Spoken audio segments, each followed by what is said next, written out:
We have all heard about all the central bank frauds, from JP Morgan manipulating precious metals markets, to Wells Fargo creating fake consumer accounts, to Sam Bankman-Fried frauds and Ponzi schemes. In all these cases, some never went to jail. Others got sentences, but what if you tell you there was the death penalty given for financial fraud? This is the story of a woman who just received a death sentence in Vietnam.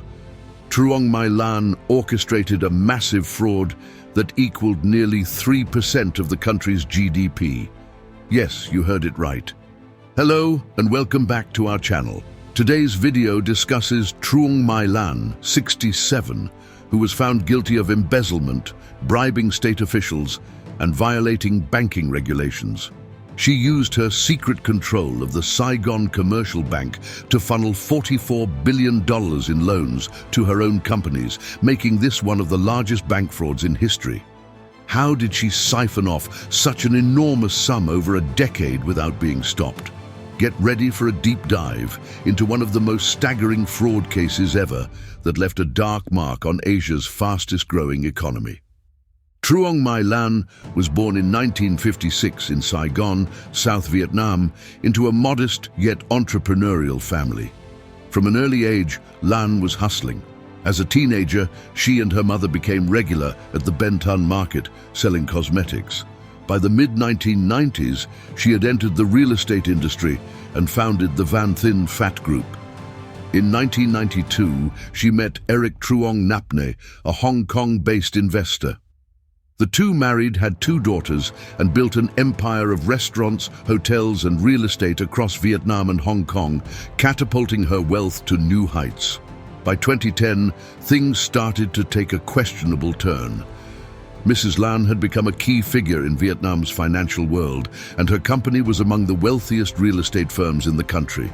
With her power and influence, along with likely high-level connections, she was entrusted with overseeing the merger of 3 struggling banks into the Saigon Commercial Bank, SCB.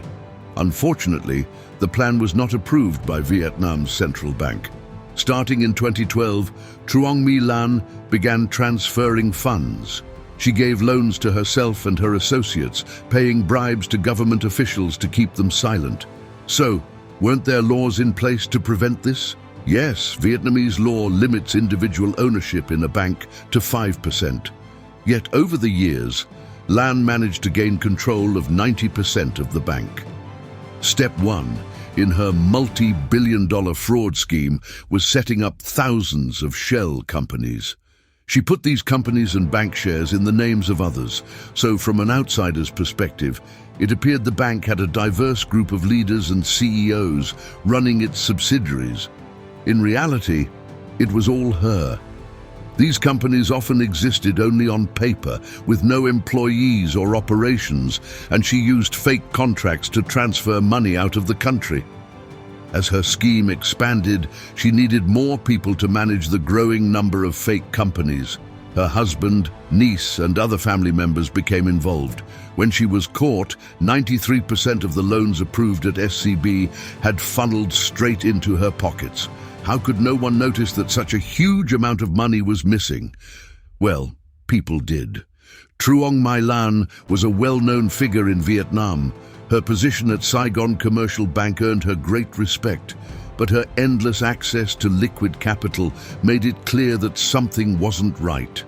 Her shady dealings were an open secret, yet she consistently passed audits from major firms.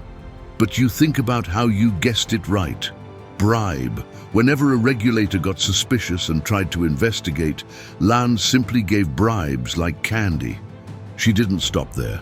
Over 3 years, Lan instructed her driver to withdraw 108 trillion Vietnamese dong, about $4 billion US, from the bank and stash it in her basement. Moving this much money unnoticed seems impossible, but a bribe can be life-changing in a country where many struggle to make ends meet. But it ended after a long time when Vietnamese authorities launched a scorched earth campaign against corruption. Since 2013, one country's most influential politician has led an anti-corruption campaign called Blazing Furnace. For years, the campaign primarily targeted corruption in the public sector. The Communist Party began to shift focus, taking private sector corruption more seriously.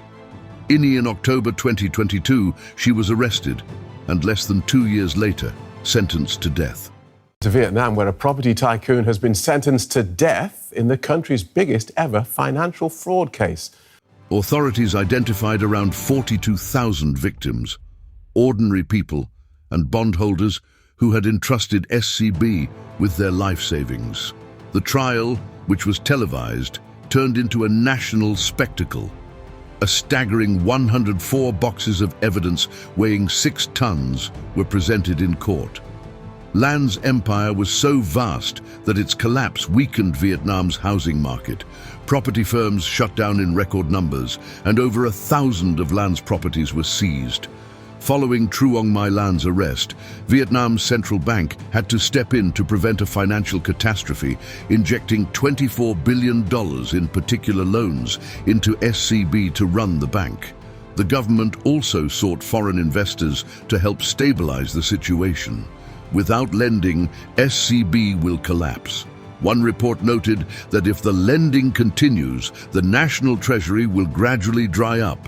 In April 2024, Truong My Lan was sentenced to death for embezzling $12.5 billion, though that was only the amount authorities could prove. To put that in perspective, it's akin to someone in the US stealing $763 billion. While her arrest shocked the nation, the death penalty verdict stunned even more. Capital punishment is common in Vietnam, but it's rarely applied to financial crimes, especially for someone without prior convictions. One report suggests that Vietnam sought to make an example of Lan, highlighting that her actions severely damaged the public's trust in the Communist Party and the state. If she had been given a life sentence, the story might not have gained international attention, and the authorities wouldn't have been able to promote their narrative. Others speculate it's a tactic to pressure her into returning more of her stolen assets, possibly sparing her life if she settles the remaining $28 billion.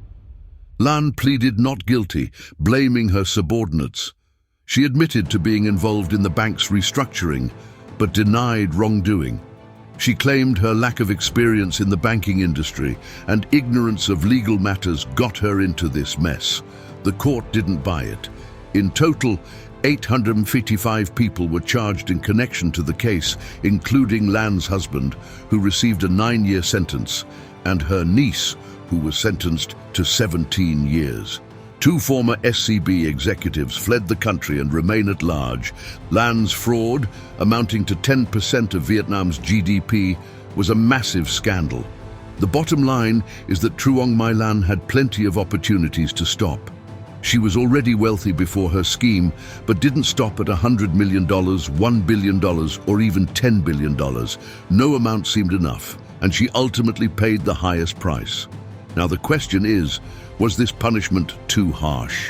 What is a fair consequence for stealing 3% of a country's GDP?